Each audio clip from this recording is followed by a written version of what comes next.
I'm going to make that daughter-in-law work her fingers to the bone. My mother-in-law and sister-in-law were happily having this conversation, not realizing my husband and I were listening. My husband finally realized that these two had been bullying me all along. Then he started thinking about something. After a while, he had a sly grin on his face, as if he'd come up with a brilliant idea. What he did next was more than enough to make my mother-in-law and sister-in-law's lives a living hell. My name is Susan, and I'm 30 years old. My husband, Alex, who is the same age as me, was my high school classmate. Even though we were classmates, we were just good friends back then and never dated. That friendship ended when we graduated, and we went our separate ways. We reunited at a high school reunion 10 years later when we were 28. After meeting again,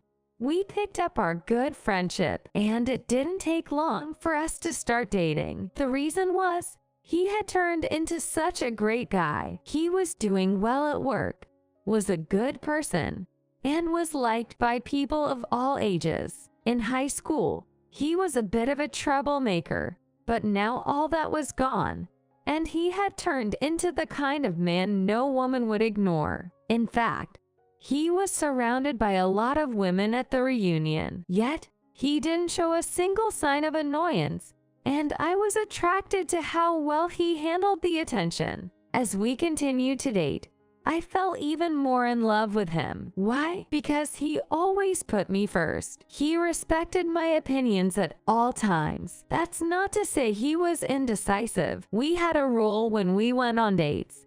He'd listen to my thoughts, and then we'd incorporate his opinions as well before taking action. After a year of dating, he proposed. "Susan, I will always protect you. Will you marry me?" He proposed at the first restaurant we went to on our initial date. A big bouquet and a ring. Even the restaurant staff joined in to celebrate. There was no other answer for me but yes. And so, we decided to get married. My parents were absolutely thrilled about our engagement. I never expected Susan to bring such a fine young man home. "Nice to meet you. I can't believe Susan brought someone as wonderful as you, Alex. Take good care of Susan for us." All right. Both my parents seemed to have high expectations for me, which was a bit overwhelming, but I was still glad they were pleased. There's no woman as amazing as Susan. I promise I'll make her happy, so you can rest assured. I was so happy to hear my husband assure my parents that way. My parents accepted my husband wholeheartedly, and now it was our turn to visit his family. My husband told me up front,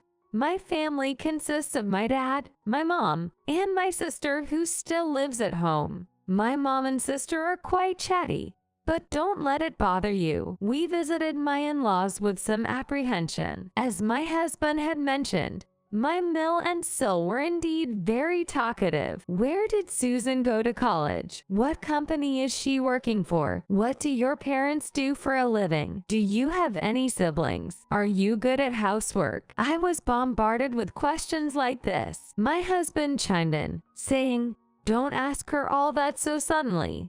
It's embarrassing. I've already told you some stuff about Susan." But I answered all of their questions politely. They seemed satisfied with my answers, saying, "Susan seems like a good match for Alex. She seems balanced in both her career and housekeeping. She passes."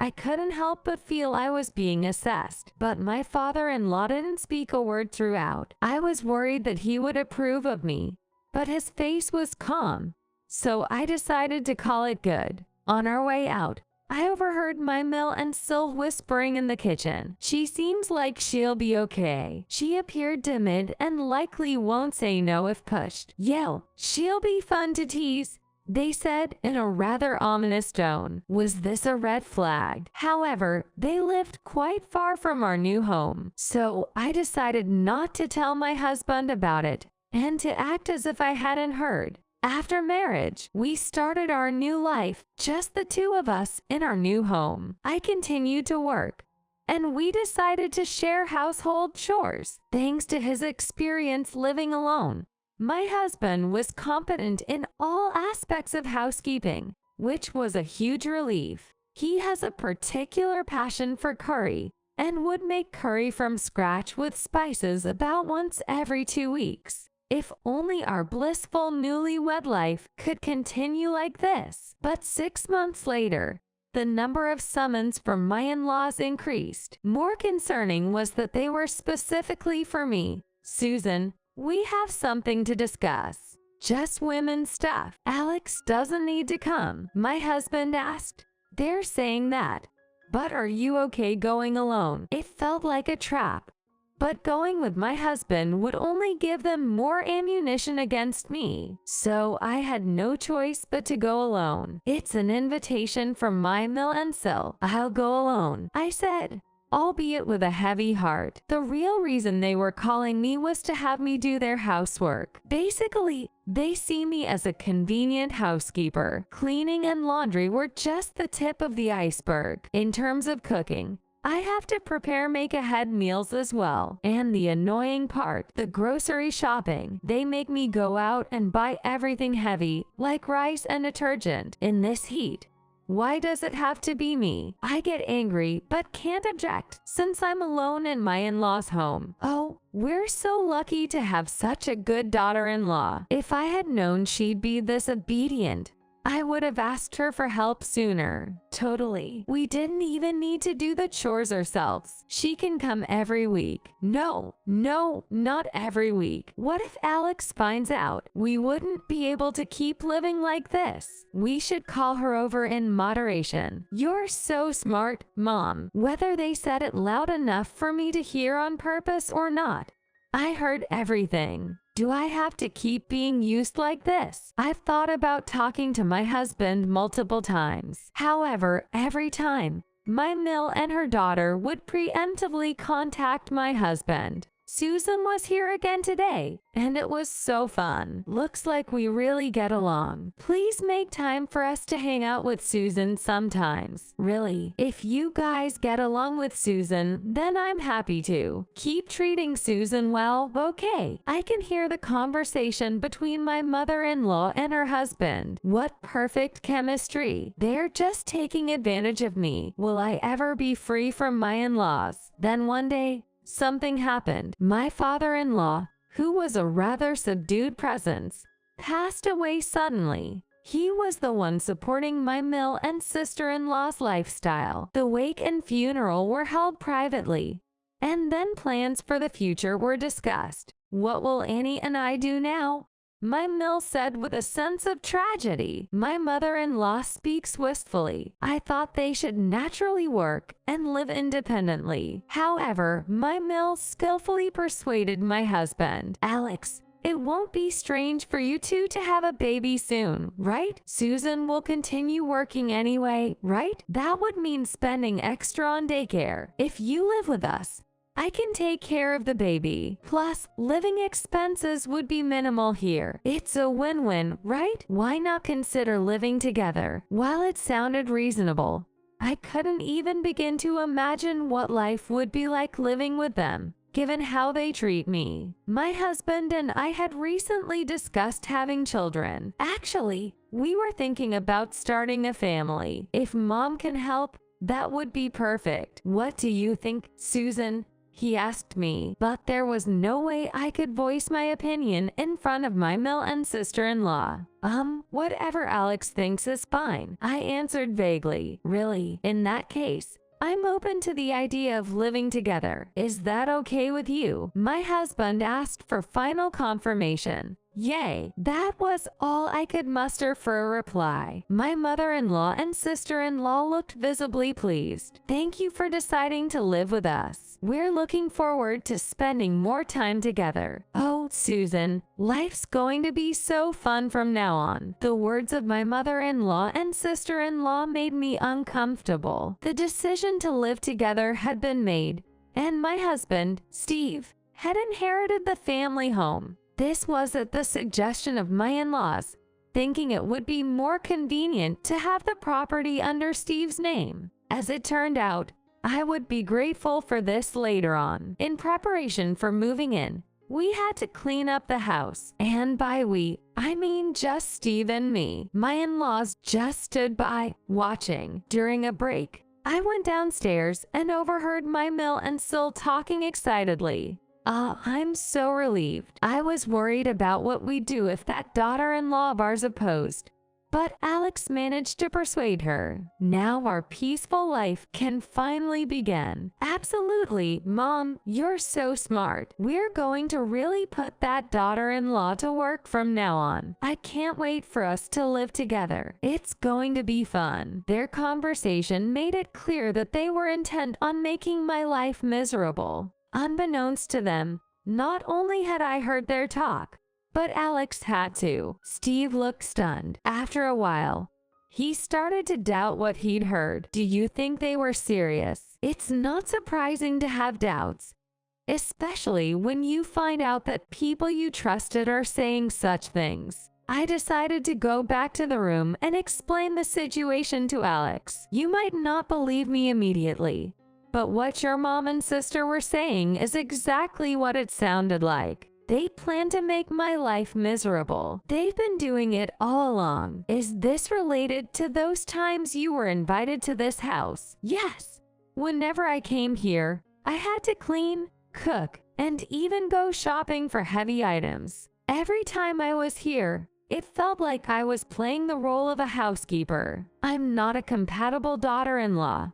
I'm just someone who follows their orders. Are you serious? Steve looked troubled. I think we are indeed in trouble. Damn, I said I'd protect you, but it looks like I've been failing miserably. And to think I was about to put you in an even more precarious situation. I'm really sorry. Alex apologized, referencing the promise he'd made when he proposed. It meant a lot to me, and now we need to figure out what we're going to do.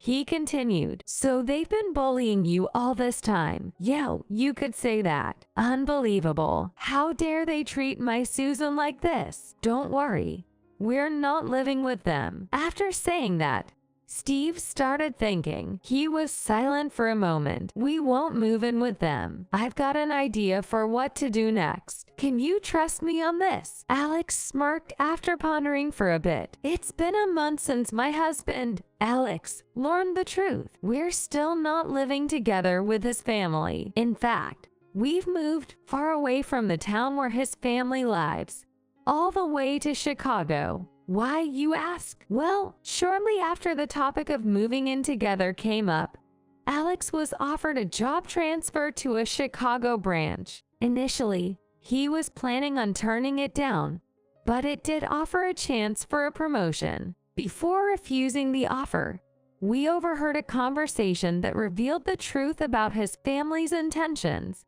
So we decided that it was actually good timing and accepted the transfer. I decided to quit my job for a time to follow my husband. I also thought it would be good to find a similar job in Kansai, where I would be transferred. Of course, we haven't told his mom or sister about any of this, and we've already secretly moved. And the family-in-law's house, which is in my husband's name, can be found at. Hey Alex, why do we have to leave our own house? And it was my mother-in-law calling. The other person said he could hear his sister-in-law's voice as well, as if she was on speaker mode. What's going on, Alex? It's been a month and you haven't moved in. What happened to living together? Alex put them on speaker so I could hear too. There's no issue. It's my property and I can do what I want with it. I've put the house up for sale, so you better prepare to move out. If you stay, you'll be trespassing. What do you mean trespassing? How can we be trespassing in our own home? Yay. And when we went to your apartment, it was empty. Where did you two move? If you bought a house without us,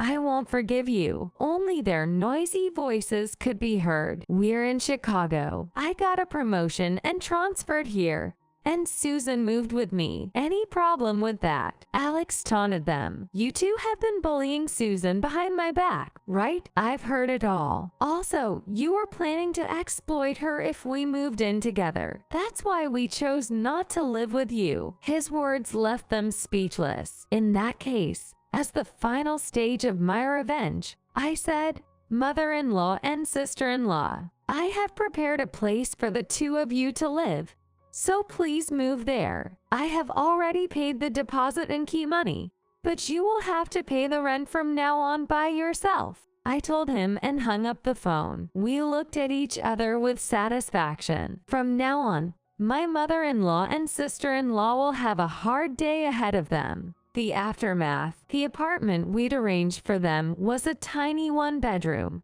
barely affordable even with their combined incomes. Unaware of this, they called in movers to relocate them. Two people, unaware, called the movers. Of course, not all of their belongings fit, so they were forced to leave most of their stuff outside the front door. They argued while selecting what they could squeeze into their one-room apartment. The items that didn't fit were picked up by a recycling service for next to nothing. Then, a certified letter from the husband arrived for both of them. It stated that he was severing all family ties with the two of them. Apparently, he could not tolerate the way I had been mistreated and was contemplating cutting ties with the family. He probably thought that unless he did so, they would keep coming back to him for support. After seeing the husband's certified letter, both were deflated, yet the husband was resolute and ultimately succeeded in severing the family ties. He even spread the truth about the mistreatment to other relatives. As a result, the mother-in-law, Mill, and sister-in-law, Sil, completely lost any reliable support. I wondered if he really had to go that far, but decided to see it as an act of love from him. If I think about how much my husband has done for me out of love, I no longer feel guilty. I had a chance to ask the neighbors about the two, and it seems they're getting by, arguing every day. They're both reluctantly working, but hey, they're making ends meet. My husband seems to think that as long as they're getting by, that's good enough. As for us, I found out I was pregnant before landing a job, so we decided to put the job search on hold and focus on my maternity leave and parental leave for now. We're looking forward to living peacefully and calmly with our future child. With my husband's love, I feel we can overcome anything.